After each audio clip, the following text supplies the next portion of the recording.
Welcome to lecture number 10 on chemical kinetics. So, if you remember last time we had started discussion on this isolation method, and then we had talked about this pseudo order rate equations, where one of the reactants was being taken in excess, and so that the rate of the reaction was depending upon the second reactant. And last time I told you that since we ran out of time, we could not look at some relevant examples. So, let us look at a couple of examples for this pseudo first order rate equation or pseudo first order rate expressions or reactions. So, for example, one of the very common examples is the hydrolysis of ethyl acetate, and this is acid catalyzed.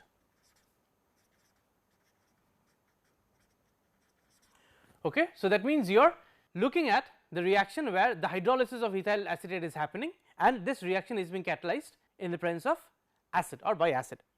So, then we can write the reaction down as CH3COO C2H5, right. This is being catalyzed by H plus, okay, the acid, and what we are getting is CH3COOH plus C2H5OH. So, we are looking at the hydrolysis of ethyl acetate, this is acetate, okay, it is being hydrolyzed in presence of acid in solution to acetic acid and ethanol. Now, here R, the rate of the equation, can be written as the rate constant K times ethyl acetate and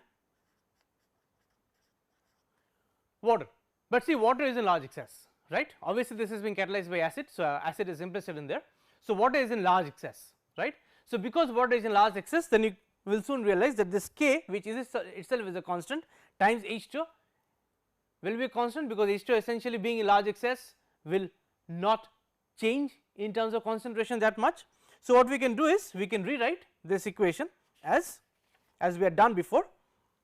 R is equal to K H2O CH3 COO C2H5. Okay. Now, this based on a previous discussion, this is a constant. So, now then we can write R is equal to K prime CH3 COO C2H5. So, here you saw that the water was in large excess. So, the water concentration was essentially constant, right, hence that was absorbed into this constant. So, we get a new constant K prime, where like before K prime is equal to K times the concentration of water, right, and we can say this K prime is the pseudo first order rate constant. It is a first order rate constant, because you can see the order with respect to ethyl acetate is 1, right. So, that was one example where we looked at the acid catalyzed hydrolysis of ethyl acetate. Another example, it is very similar one, but for a different compound is given as follows. Let us look at this reaction right now. Again, this is an example of pseudo order rate equation. So, here we have this compound C6H5N2Cl, it is called benzene disonium chloride, okay, in aqueous form, plus H2O giving C6H5OH aqueous plus N2 gaseous plus HCl is aqueous. Okay. So, this is the equation. Then this is the decomposition of benzene disonium chloride, right, in water, giving rise to these products, right. This equation is happening at a certain temperature, here also like before I can write the R is equal to K times C6H5N2 Cl times concentration of water. Again, because water is a solvent itself, right, this reaction is happening in water, hence again we can write R is equal to K prime C6H5N2 Cl, right, where K prime is equal to K times H2O. Okay. It is exactly the same as before for the case of ethyl acetate, right, where again in this case water is in large excess, and this is your pseudo order rate expression. Again this is a case of pseudo first order rate equation, and this would be a pseudo first order rate constant. Okay. So, these were two examples which corresponded to the isolation method and then the pseudo order rate equations. Now, what we will do is, if you remember, we had talked about one more method, and the method was the initial rate method. So, along with isolation method, the second method was the initial rate method.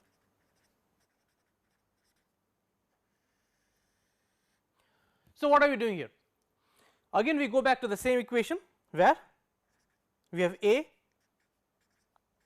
B going to products P, and we have a possible rate expression as K times A to the power alpha per beta. What does the initial rate method say? So, the initial rate method says, based on the definition of this initial rate, what it says is that I am only going to consider the rate which is happening at the initial part of the reaction. Remember, we had discussion about the initial rates very close to the initial part of the reaction where the reaction is starting. So, then I can rewrite my initial rate. So, if the initial rate is given as R 0, then I can write R 0 is equal to K times concentration of A to the power alpha, but this is not. So, A naught means the initial concentration of the reactant A, and then the initial concentration of reactant B raised to the power beta. Okay. Let this be equation number 1. Now, what does this initial rate method say? What it says is, see again this is a case where we have multiple reactants, right, and hence we will have to disentangle the contribution of both the reactants. We cannot look at them together. So, we have to look at them singly. So, the last case was isolation method, where what we did was we took one of the reactants in large excess, right, and hence the rate only depended upon the second reactant. In this case what we will do is, by definition this being the initial rate method, what we will do is we will devise an experiment like this. The experiment is devised like the fact that okay, we do a series of experiments. Okay. What do we do here is we take one of the reactants, say take the initial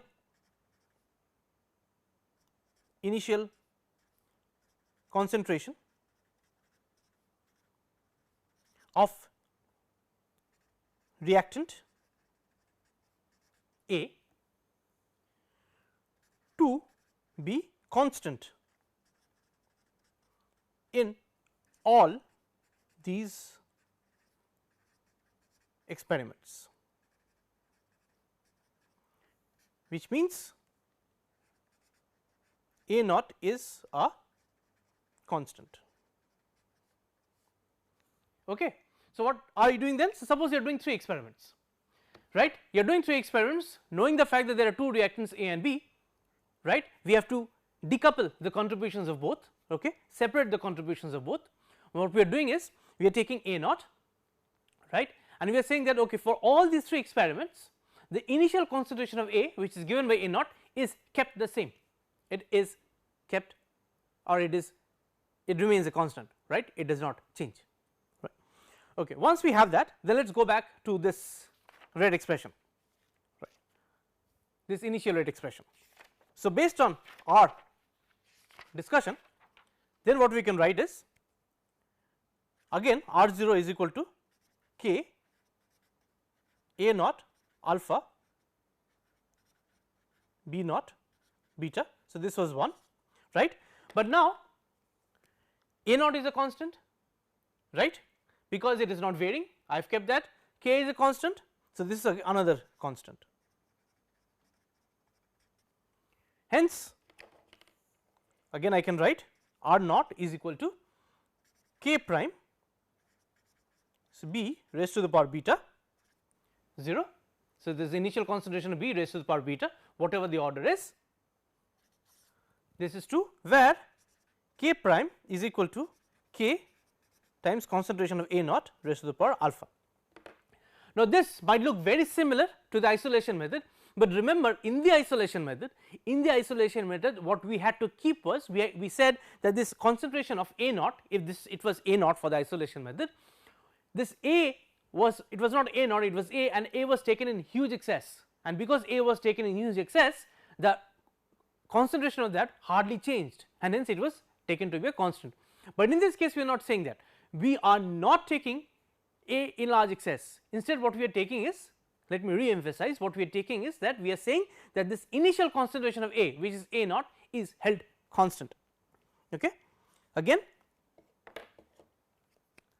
the initial concentration of A naught is held constant.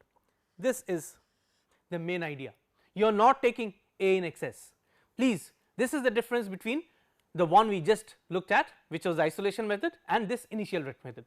In this initial rate method, by the mere definition of this initial rate, what we are saying is the initial concentration of one of the reactants is kept constant in a series of experiments that we are looking at, maybe 3-4 experiments, whatever, and the other reactant, which in this case is B, the concentration of that is being varied. So, what will happen is the rate of the reaction would essentially then depend upon the variation in the rates would depend upon the variation in the concentration of B and not that of A, because A naught is kept constant, right. Okay. So, here again this k prime, okay, becomes a pseudo order rate constant. Okay. This k prime again becomes a pseudo order rate, just exactly the same as before. Let us look at an experiment or a series of experiments as I was telling you. So, suppose I am looking at this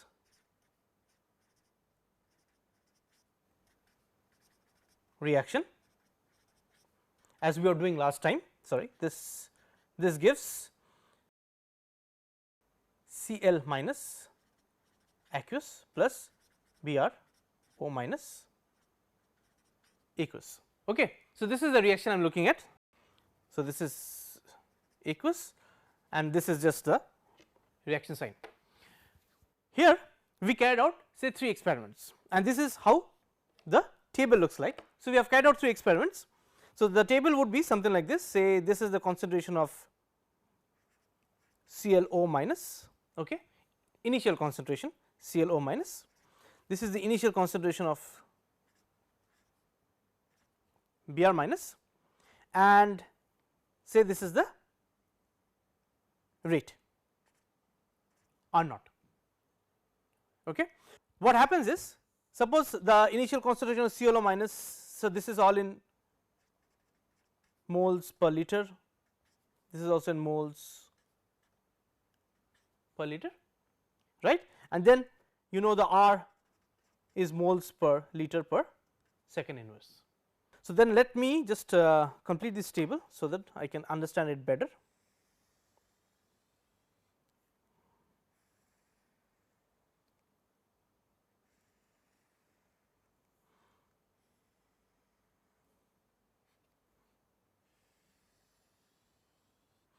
Okay, so, what are we doing here is, so these are the number of experiments. So, these are the number of experiments, right. So, for experiment number 1, say for experiment number 1, so this is experiment number 1, right. What do we have? these are the following entries.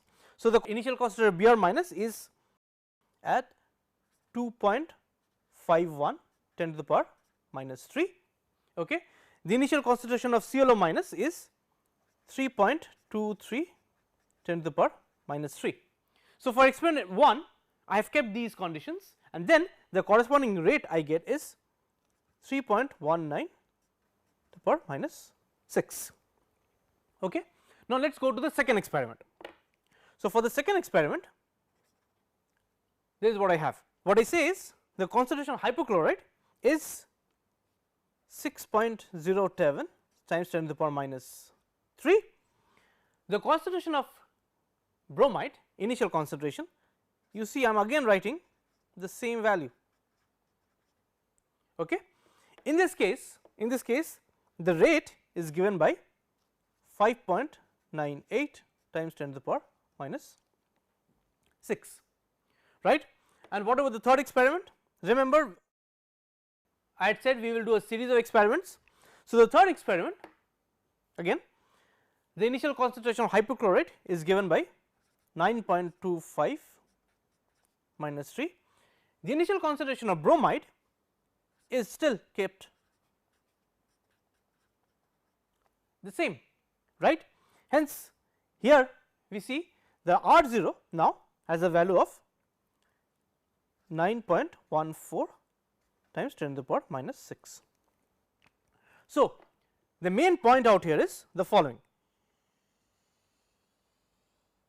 If you look at this column, this column which has the concentrations of Br minus, the initial concentration of Br minus for each of these frictions 1, 2, 3, the initial concentration has been kept constant. This is what the initial rate method is. So, you are not taking Br minus in excess, right. What you are just doing is you are just making sure that for all the 3 experiments the concentration of Br minus has been kept constant, it is not getting varied at all.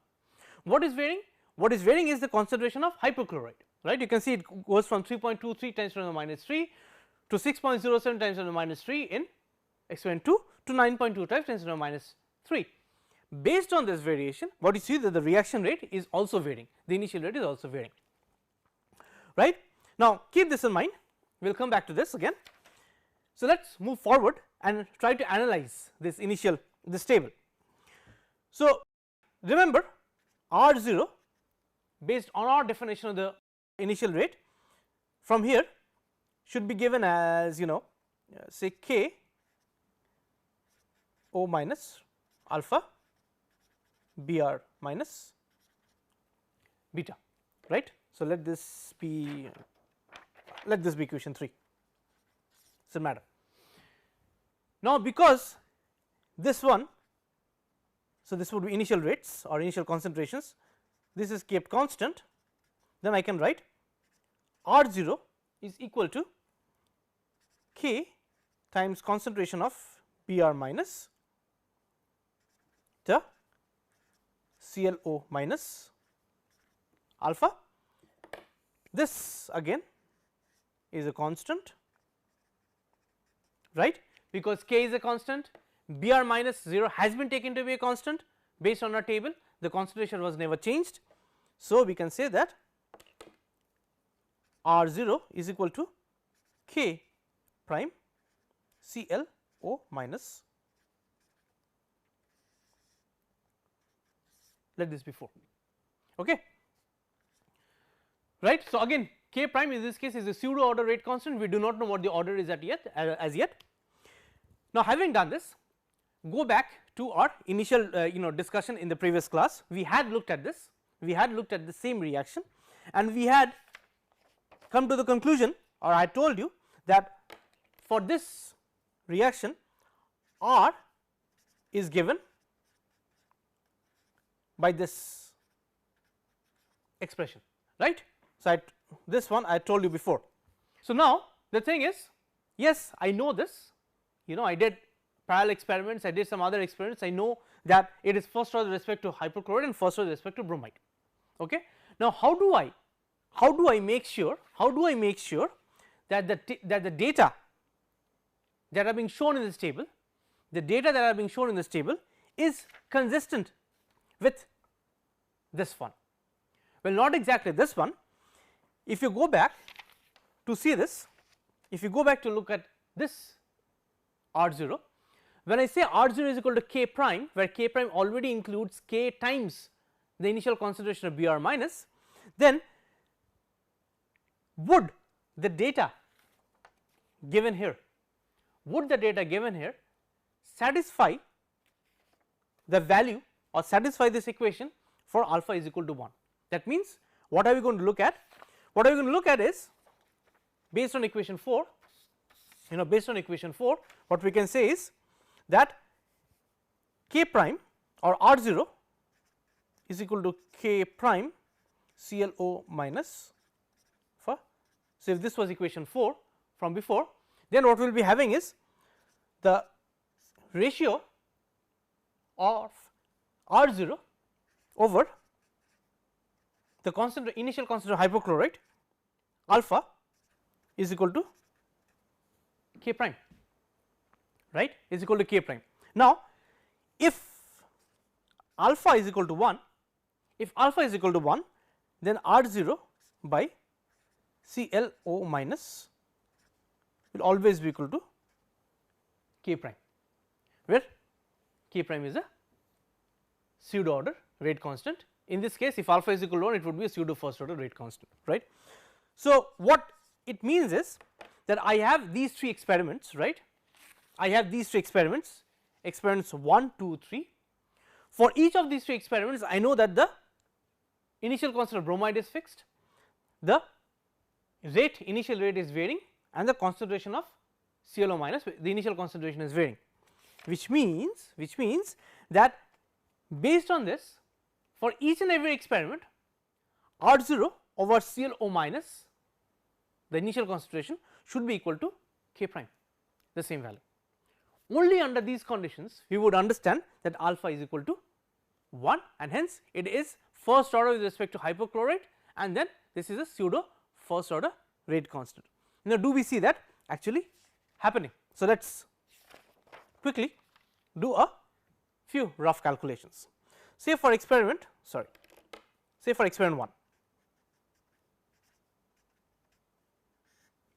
okay. So, R 0, I will remind you, R 0 was given as 3.19 minus 6 moles liter per second, okay. The concentration of hypochlorite was given as 3.23 into 10 to the power minus 3 moles per liter, right. Once I have this, what I can do is I can say, let me calculate this R 0 by ClO minus 0. What would that be? So, that would be equal to 3.19 10 to the power minus 6 moles per liter per second. Let us write the units, so that we can see that dimensionally we are also going in the right direction, over 3.23 times 10 to the power minus 3 moles per liter. Okay. This would be equal to, I am writing the value, is 9.88 times 10 to the power minus 4 second inverse. Okay. So, this is what? This is equal to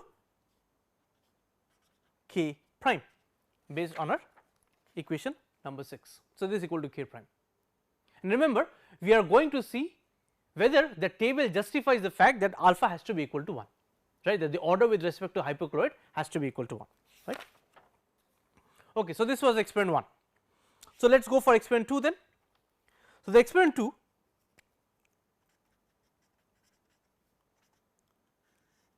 has this set of values.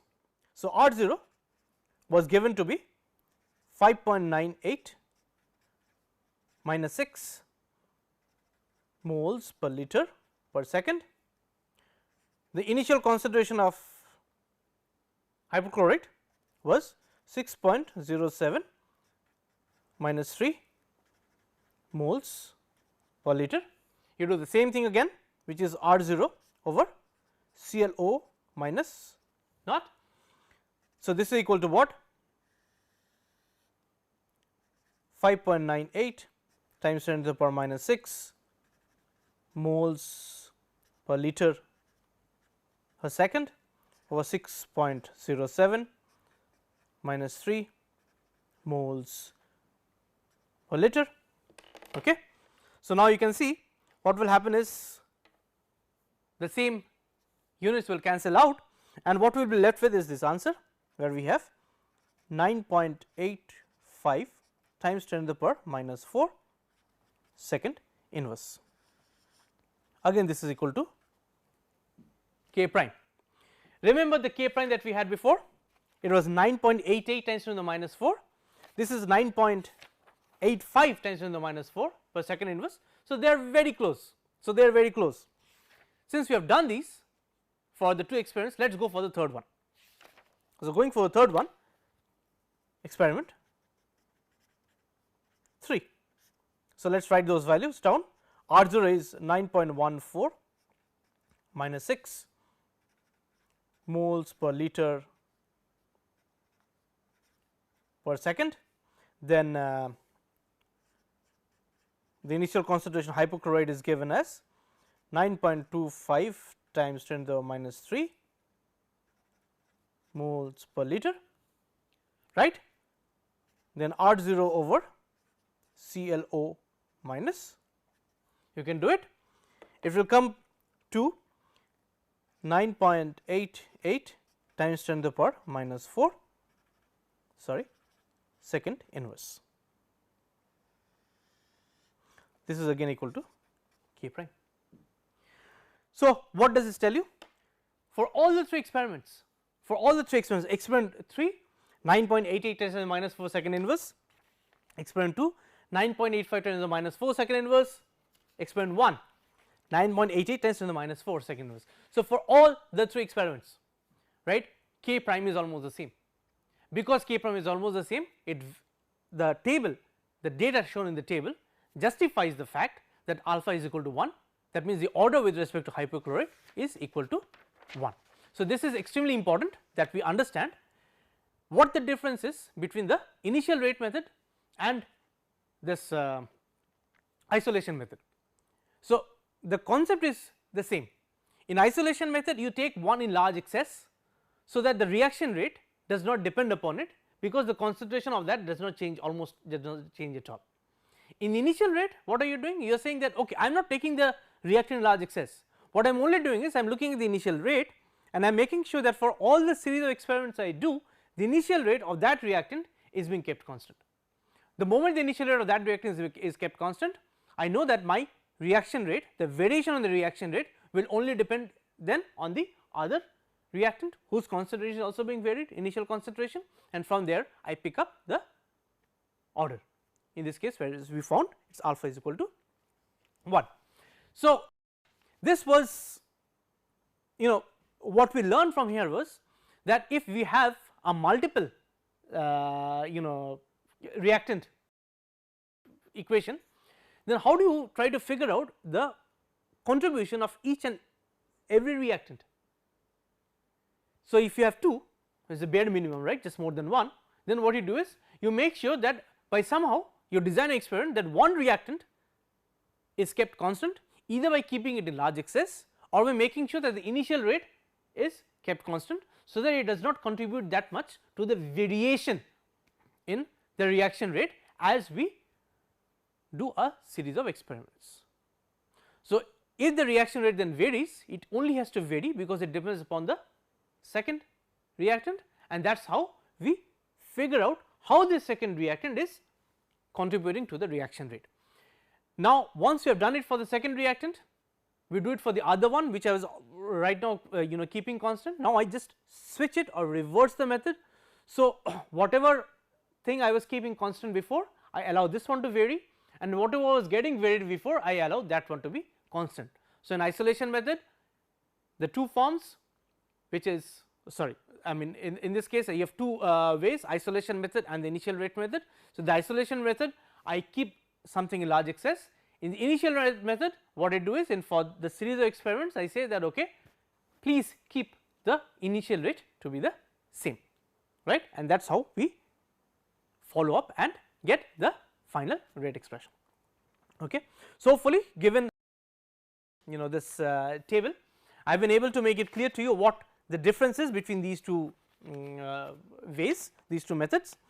It is extremely important for you to keep in mind that in one case you are keeping this reactant in excess, and the other case you are just keeping the initial rate or initial concentration to be the same, but not in excess.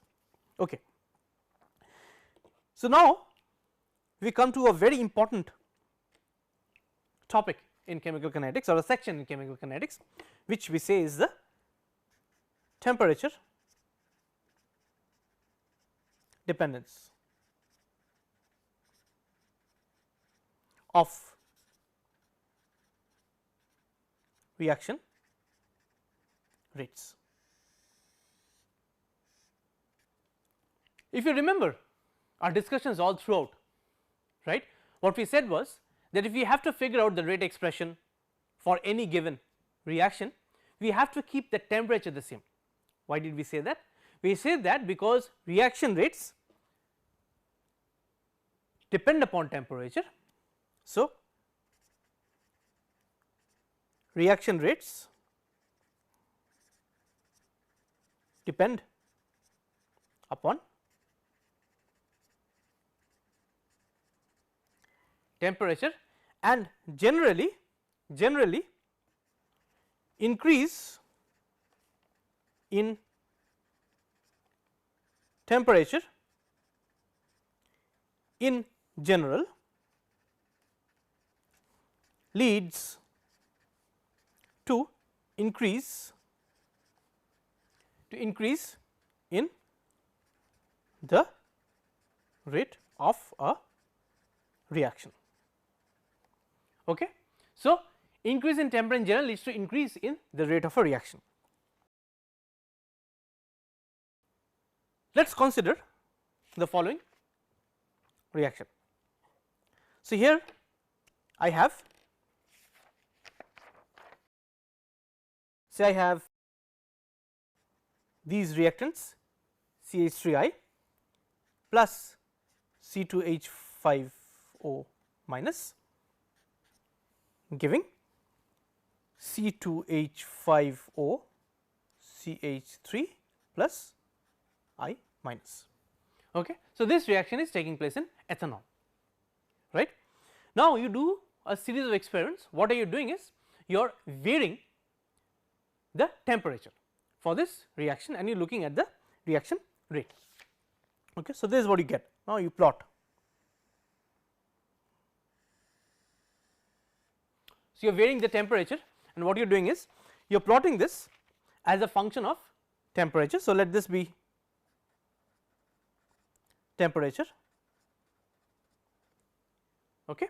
So, here on the y axis what I am plotting is I am plotting K, the unit being liters mole inverse second inverse. Okay. In this case the temperature is in Kelvin. Just so I never mentioned this before, but just to make the point, to be very rigorous, when you are drawing graphs, on graphs you never, you cannot, you can only put in numbers, right, no units or anything. So, what you have to do is whatever you are putting on the axis, you have to make sure these are pure numbers. How do you make sure these are pure numbers? So, if you are given the value of K, right, and what is told to you that this is a second order rate equation, where R, I can well I can write this here, for this R is equal to K times the concentration of methyl iodide and the concentration of ethoxide. Okay. So, this is a second order rate equation, right. Because it is second order rate equation with one with respect to both the reactants, I know that this is the unit for K, the rate constant. So, what I am doing is, because I can only plot numbers on graphs, I take K, it is in a certain unit, and I divide that by the unit. So, I get the pure number, right. But anyway, but the point is when I draw this graph, so just let me put this in a box so that it is evident what I am doing here, and I draw the plot. So, the plot goes something like this. Okay. So, say this corresponds to 280, say this corresponds to a temperature of 300. Again you see the temperature has been taken in Kelvin. Okay. So, that is why, because the temperature is in Kelvin, again we can plot only numbers on axis. So, I have taken the temperature and divided by K, hence I get a pure number, right. So, I have taken the unit out. Anyway, the point is, see if I have these these experimental points, and what I have drawn is I have drawn a smooth line through this experimental data points. So, I have taken the rate constant, the second order rate constant, and I have calculated the rate constant and plotted it as a function of temperature, right. At this say 280 Kelvin, this is the rate constant, the next temperature this is the rate constant, the next temperature this is the rate constant, at 300 Kelvin, which is the last temperature I looked at, this is the rate constant. You can see the way it is increasing, it is a very steep or rapid growth. Okay. One thing you have to be careful is that the temperature always has to be expressed in the Kelvin scale, not in the centigrade or any other scales. Now, once you have this dependence, then you are going to look for an expression which would tell you how the rate is going to vary, right. So, in that case what we all know is the expression that is generally used is K, which is the rate constant, is equal to A e to the power minus E A by R T, or I can write K is equal to A exponential minus E A over R T B. Both are exactly the same expressions, right. Only in the first case the E has been replaced by exponential, that is it. Okay. This equation is known as the RAAS equation. Okay. This equation is known as the RAAS equation. What is A? So, there are few very important things in this equation. We will look at those as we go on through the with the discussion on the temperature dependence of the reaction rates. But to start with, look at this A and look at this E A. So, what is A? So, based on this K is equal to A to the power minus E A over R T, right. So, A is often referred to as the pre-exponential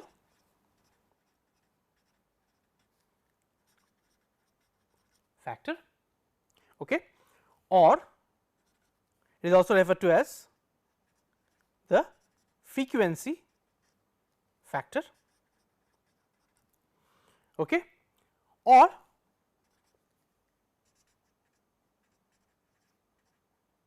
you can also say as RAAS factor, okay, that is A. What about E A? E A is referred to as the activation energy, or we can say RAAS activation energy. Now, it goes without saying that K is the rate constant, right, is the rate constant, right. T obviously is temperature, and what about R? R is the gas constant, the universal gas constant. Okay. So, what does this expression tell you?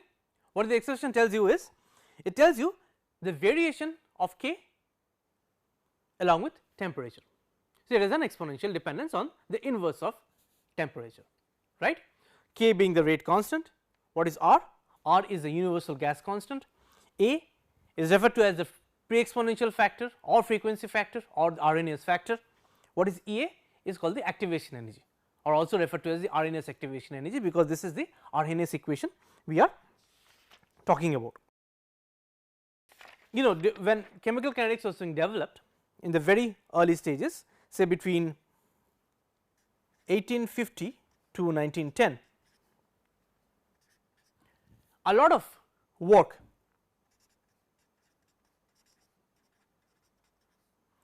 was being done to understand the temperature dependence. Okay. A lot of work was done to understand the temperature dependence, almost during when, you know, this chemical kinetics was getting more and more developed, advanced, and people were bringing in theories and so forth about chemical kinetics. Now, during this time there is a very important quotation in 1904 by Oswald. What did Oswald say?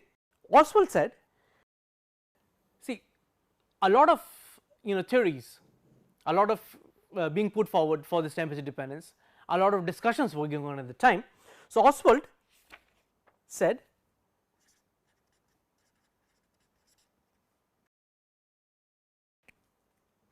temperature dependence, the temperature dependence of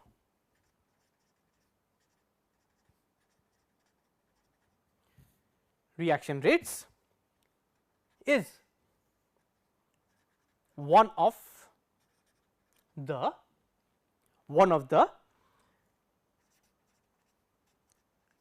darkest chapters, in chemical mechanics. Okay. So, this is very important. In 1904, when, you know, discussions were on in full swing about how the reaction rates depend upon temperature, Oswald made this statement saying the temperature dependence of reaction rates is one of the darkest chapters in chemical mechanics, which means that not much light was being thrown upon this aspect, that is how the rate of a reaction varies as a function of temperature. Okay. Now, I showed you this RAAS equation where K is equal to A e to the minus E A by R T. Let us try to see how this came into existence. So, what happened was Van 't Hoff started with this expression in a very well known book of his. So, what Van 't Hoff said,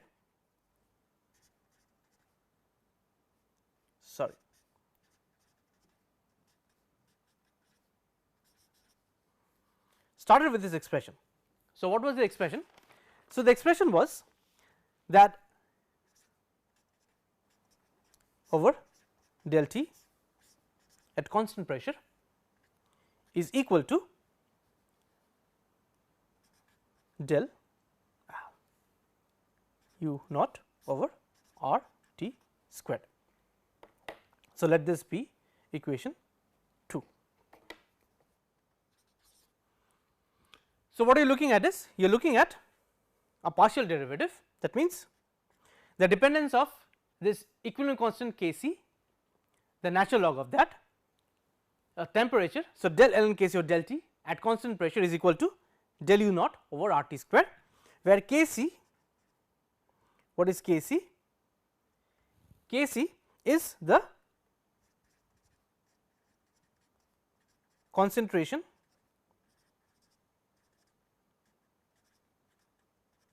equilibrium constant, right. And what about del u naught? Del u naught is the standard internal energy change. Standard internal energy change. Okay.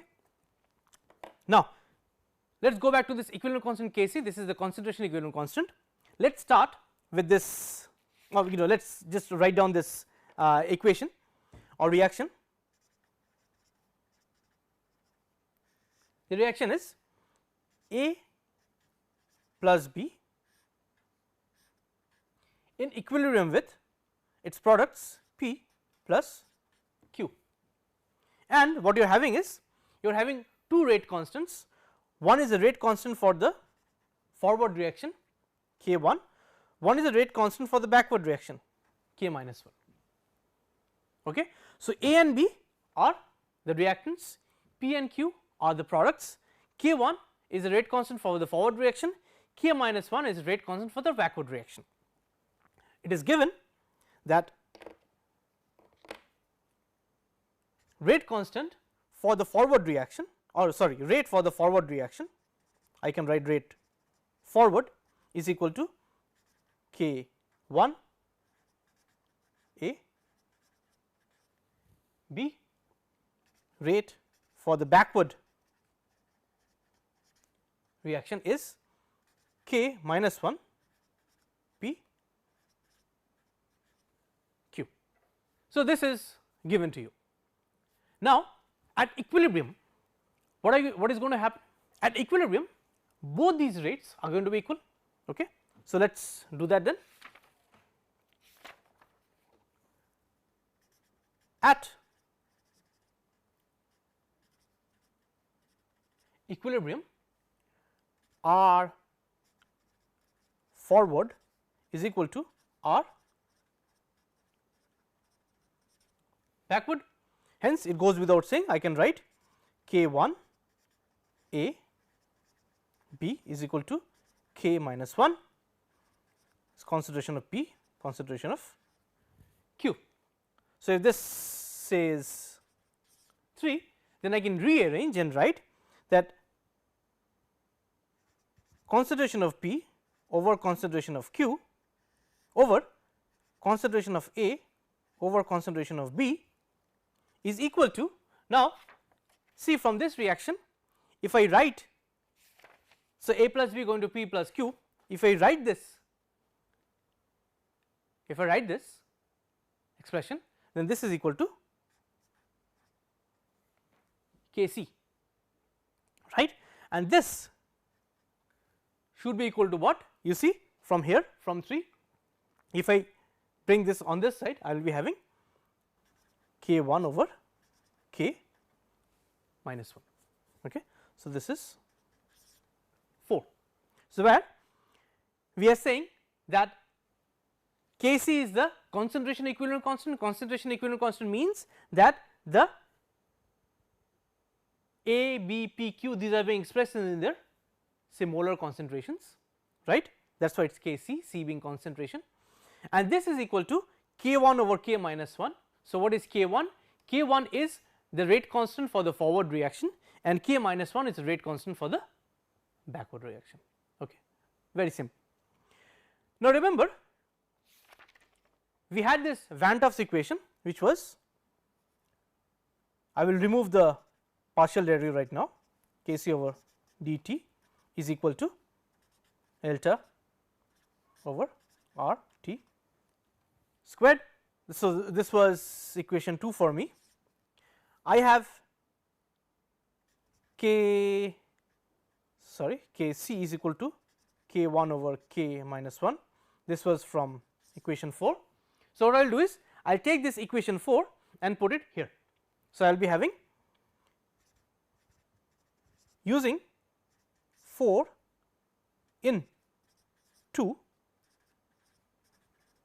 we can have this Kc is being replaced by d natural log K1 over K minus 1 by dt is equal to R t squared, right. So, once we have this, what we do is we write it separately and say that d ln K1 over d of t minus d ln K minus 1 over d of t is equal to t u naught over R t squared. Let this be equation 5. Now, from here what I can do is, because I have written this, what I can do is I can go forward and write that okay, d ln K1 by dt is equal to E1 over R t square, right, d K minus 1 over d of t is equal to E minus 1 over R t squared. Let this be 6, this be 7. If I write this, then I should be having where delta u naught is equal to, you immediately understand, is E1 E minus 1, this be 8. Okay. So, these are the two energies E1 and E minus 1. The difference between this gives you the change in internal energy, the standard internal energy. If I express this del u naught as E1 and E minus 1, E1 minus E minus 1, then this one would be equal to this, this one would be equal to this, and just I will end this class by leaving this equation with you. If I look at both of these equations, if I write the general form saying that d ln k over d of t is equal to E over R t squared, this is the general form, and if I integrate it, what I get is natural log of k is equal to constant minus E over R t, from where I can say that A k is equal to A minus E over R t. This was my RAAS equation, right, and somehow moving from Van 't Hoff's expression of this expression, right, relating the change in the equilibrium constant as a function of temperature to the internal energy change, the standard internal energy change, we have been able to reach this expression that nowadays we know as the RAAS rate expression for the RAAS equation for the temperature dependence of reaction rates. Okay. So, this is how, if you are thinking that how this expression came over, this is how it came over, but it is surprising that it came from Van 't Hoff's equation. I have not yet told you where RAAS's importance has come in. This I will discuss in the next class. Okay. Thank you.